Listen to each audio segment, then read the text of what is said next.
Friends, कैसे हैं आप लोग। आज आपके बीच फिर से 12th केमिस्ट्री का एक न्यू टॉपिक लेके आए हैं जिसका नाम है आपका numerical problems of routes law. इससे पहले वाली वीडियो में हमने आपको 12th केमिस्ट्री में routes law for volatile and non volatile liquids बताए थे और वहीं पर कुछ फॉर्मूले बताए थे वोलेटाइल लिक्विड्स के लिए और नॉन वोलेटाइल लिक्विड्स के लिए। ठीक है, उन फॉर्मूले बेस्ड पर ही आज के न्यूमेरिकल्स होंगे। ठीक है, तो देखिए आपका जो फर्स्ट न्यूमेरिकल्स है वो आपको क्या दिया है। आपका जो फर्स्ट न्यूमेरिकल आपको दिया है the vapour pressure of pure liquids A and B. तो जब भी आपको प्योर लिक्विड्स की बात करता है तो पहली बात तो आपको दो लिक्विड्स दिए हैं ए और बी। तो प्योर लिक्विड्स के लिए हमने आपको बताया था कि पी नॉट हो जाता है, तो पी नॉट ए आपको दिया हुआ है कितना 450 mmHg।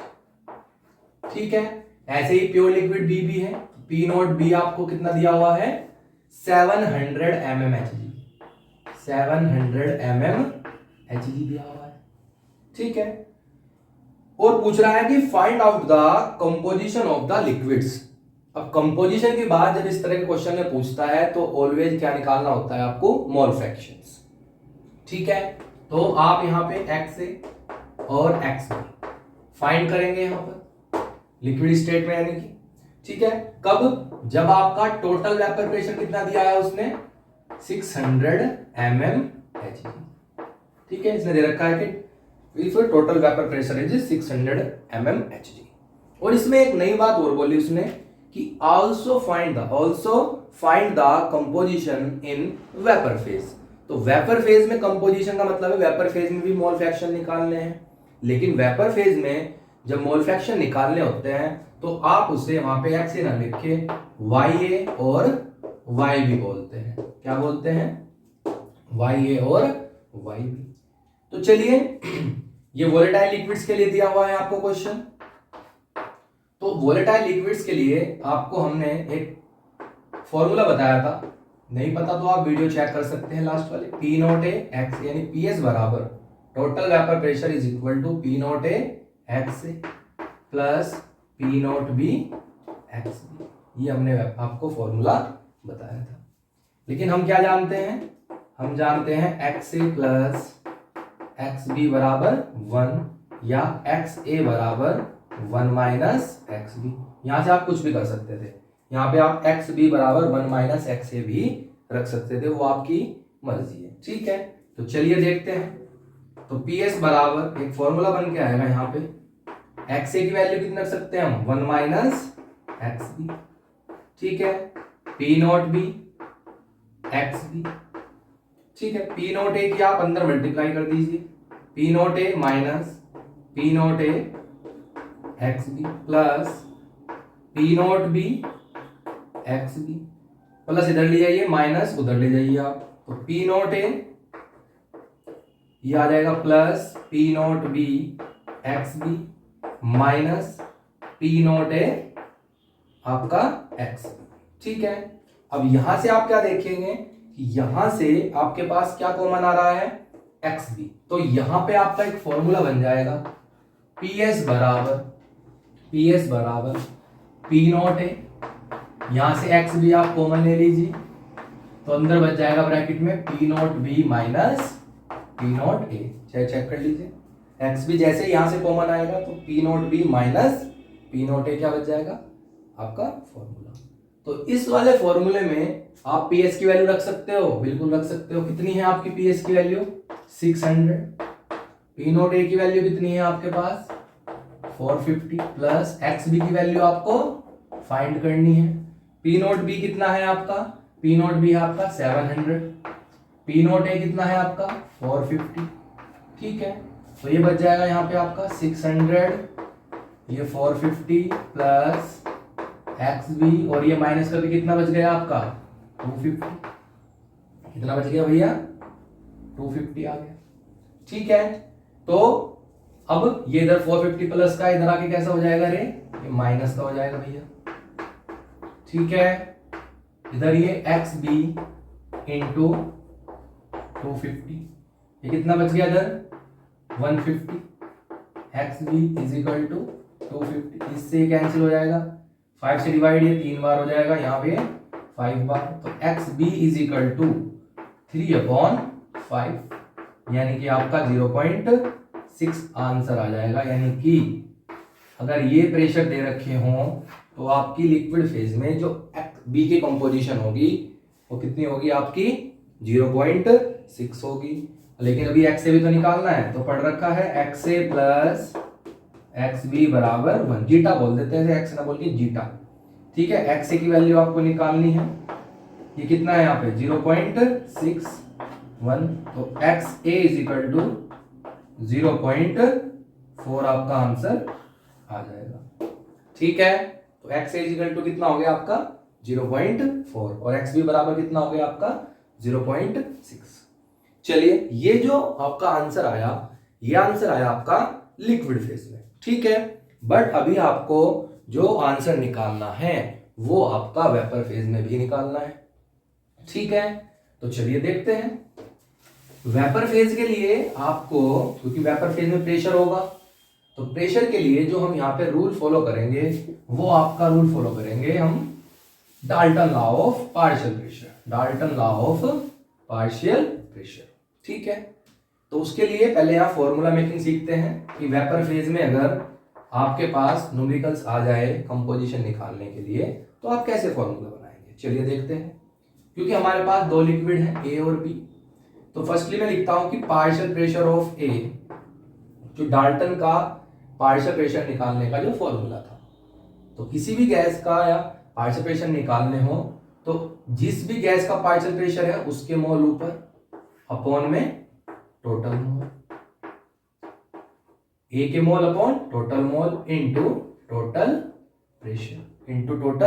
प्रेशर, और ये क्या पढ़ रखा है ए के मोल अपॉन टोटल मोल, इसका मतलब मोल फ्रैक्शन ऑफ ए, यही तो थी। मोल फ्रैक्शन निकालने के लिए क्या होता था कि जिसके मोल फ्रैक्शन निकालने हो उसके मोल ऊपर लिख दीजिए और अपॉन में टोटल मोल। इसका मतलब क्या हुआ कि पी ए यानी partial pressure of A is equal to Y A मतलब वेपर फेज में mole fraction into P S. तो पी ये वाई ए बराबर कितना हो जाएगा, Y A is equal to P A upon P S हो जाएगा, ठीक है। अब लेकिन इस क्वेश्चन में हमें कहीं पे भी पी ए की वैल्यू यानी पार्शियल प्रेशर ऑफ ए नहीं दिया हुआ, लेकिन हमने क्या पढ़ा था राउल्ट्स लॉ में कि partial pressure of A is equal to P naught A X A, Raoult's ने बताई थी ये बात। तो यहाँ पे पी ए के बराबर क्या रख सकते हैं हम, P naught A X A upon P S, ये किसके बराबर हो गया आपका वाई ए के। पी नॉट ए की वैल्यू है बिल्कुल है, एक्स ए की वैल्यू है ये रही, पी एस की वैल्यू है ये रही। तो चलिए सोल्व करते हैं। तो वाई ए बराबर पी नॉट ए कितना है आपका 450, ठीक है। एक्स ए की वैल्यू कितनी है आपकी 0.4 अपॉन पी एस कितना है आपका 600, ठीक है। तो यहां से ये 0 इधर आ जाएगी, इससे ये कैंसिल हो जाएगा, इससे ये कैंसिल हो जाएगा कितनी बार 150 बार। तो वाई ए बराबर 45 और 150 को लिख सकते हैं हम 15 × 10, इससे कितनी बार कैंसिल हो जाएगा ये 3 बार, तो यानी 0.3 आंसर आ गया। वेपर फेज में इतने हैं, ठीक है। अगर इतने वाई ए के हैं तो वाई बी के कितने होंगे, तो वाई ए प्लस वाई बी बराबर 1। तो फिर से वही 1 में से आप माइनस कर दीजिए किसको, ए के मोल फ्रैक्शन को, तो 0.3 प्लस वाई बी बराबर 1, तो वाई बी बराबर 0.7।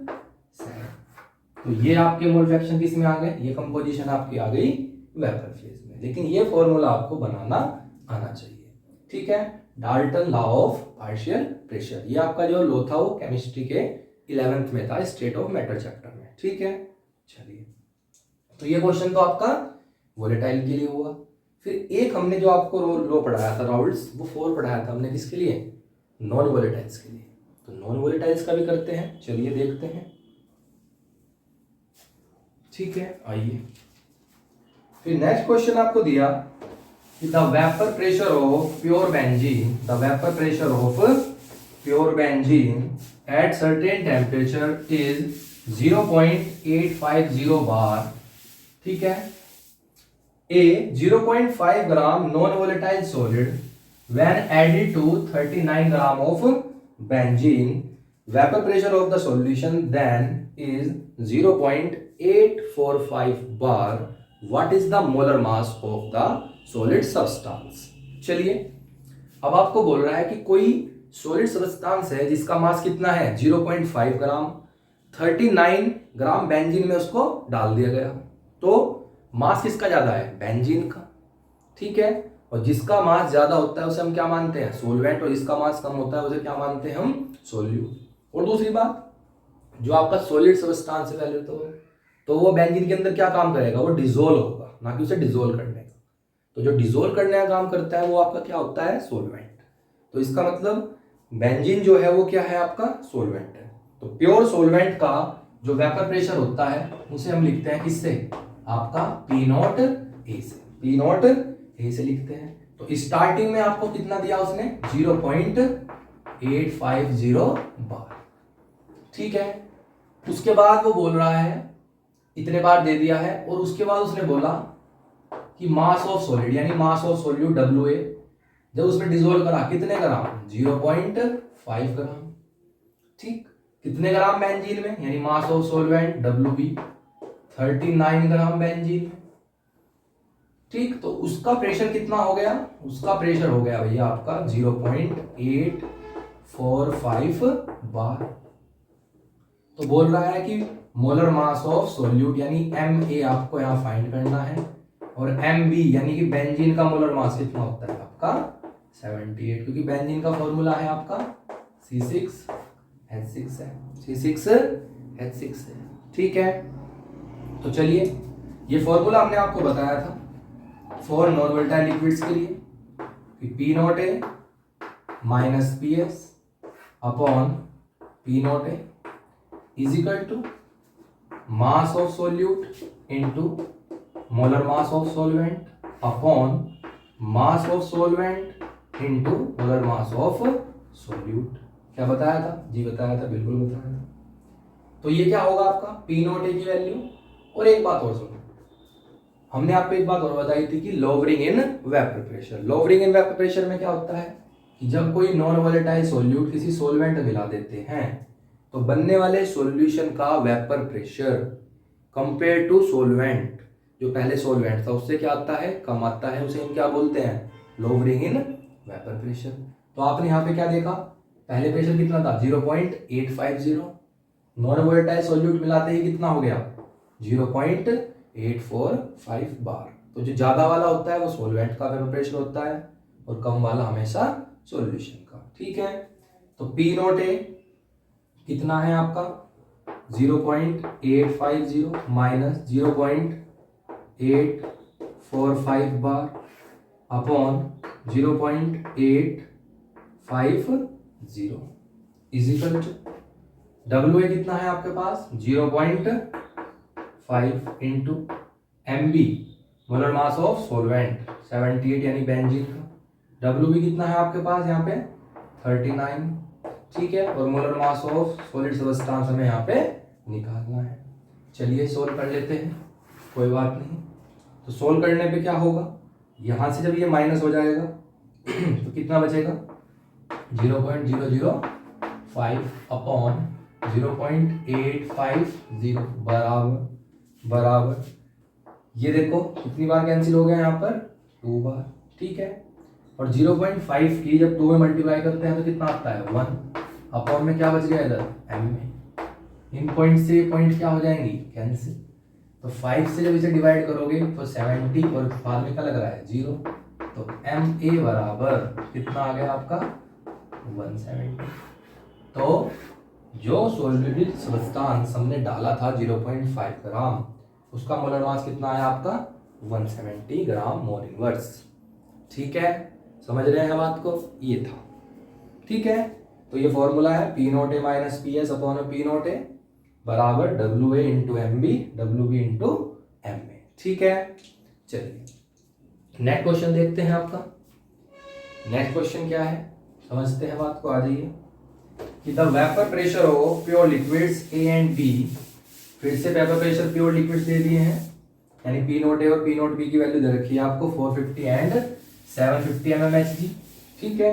और बोल रहा है if moles of A is 3 and moles of B is 2 then the find total vapour pressure. चलिए देखते हैं इस क्वेश्चन को भी। क्वेश्चन क्या है, क्वेश्चन दिया आपको कि पी नोट ए अगर 450 है और पी नोट बी आपका 750 है, मोल्स ऑफ ए आपके 3 हैं और मोल्स ऑफ बी आपके 2 हैं, तो आप मुझे टोटल वेपर प्रेशर यानी पीएस फाइंड करके दिखाओ। दिखा देंगे, चलिए। फॉर्मूला क्या पढ़ा है हमने, सीधा फॉर्मूले पे चलते हैं। जब भी न्यूमेरिकल करना हो फॉर्मूले पे जाएं, P note A X A plus P note B X B, ठीक है। अब इस क्वेश्चन में हमें पी नोट ए है, पी नोट बी भी है, एक्स ए और एक्स बी की वैल्यू नहीं है, यानी कि मोल फ्रैक्शन ऑफ ए और मोल फ्रैक्शन ऑफ बी। तो कैसे निकलेगा, चलिए देखते हैं। पी नोट मोल फ्रैक्शन निकालने का तरीका क्या था कि जिसके मोल फ्रैक्शन निकाल रहे हो उसके मोल ऊपर अपॉन में टोटल मोल, ठीक है। तो ए के मोल्स अपॉन टोटल मोल्स, क्योंकि किसके मोल फ्रैक्शन थे यहाँ पर ए के, फिर P note B into B के मोल, क्योंकि बी के मोल फ्रैक्शन निकाल रहे हैं, अपॉन में टोटल मोल्स, अपॉन में कितने मोल्स हो गए, टोटल मोल्स हो गए, ठीक है। अब देखिए यहाँ पर पी नोट ए की वैल्यू कितनी है आपकी 750 इंटू एन ए की मोल्स कितने हैं यहाँ पर 3 और टोटल मोल्स कितने हो जाएंगे 3 और 2 5 प्लस पी नोट बी कितना है आपका 750, एन बी कितने मोल्स हैं यहाँ पर 2, ठीक है। और टोटल मोल कितने हो जाएंगे फिर से आपके 5, ठीक है। सॉरी यहाँ पे ये 450 है मेरे, फिर पी नोट है आपका 450 था, ठीक है। ये तो जब आप इसे यहाँ पे डिवाइड करोगे 5 से 45 को कितनी बार हो जाता है ये 9 बार, यानी फिर 0 लग जाएगी एक, और ये 15 कितनी बार कट जाएगा यहाँ 15 बार, ठीक है। पीछे 0 है, 0 बढ़ा दीजिए। 90 की 3 में मल्टीप्लाई करोगे तो 270 और 150 की 2 में करोगे तो 300। तो टोटल अगर आप ऐड करते हो तो पीएस कितना निकल के आता है आपका 570 mmHg, ठीक है। तो ये तरीका था, आपको मोल्स ऑफ ए और मोल्स ऑफ बी दे रखे थे, तो उनकी हेल्प से मैंने यहाँ पे मोल फ्रैक्शन निकाल लिया, ठीक है। फिर मल्टीप्लाई वगैरह करी, डिवाइड करा, तो क्या आ गया मेरा आंसर आ गया, ठीक है। तो ये सवाल थे आपके, ठीक है। अगर आपको ये क्वेश्चन समझ आए हो तो वीडियो को लाइक करें, शेयर कर दें, और ज़्यादा से ज़्यादा शेयर करते रहें चैनल को और वीडियो को लाइक करते रहें, ठीक है। धन्यवाद।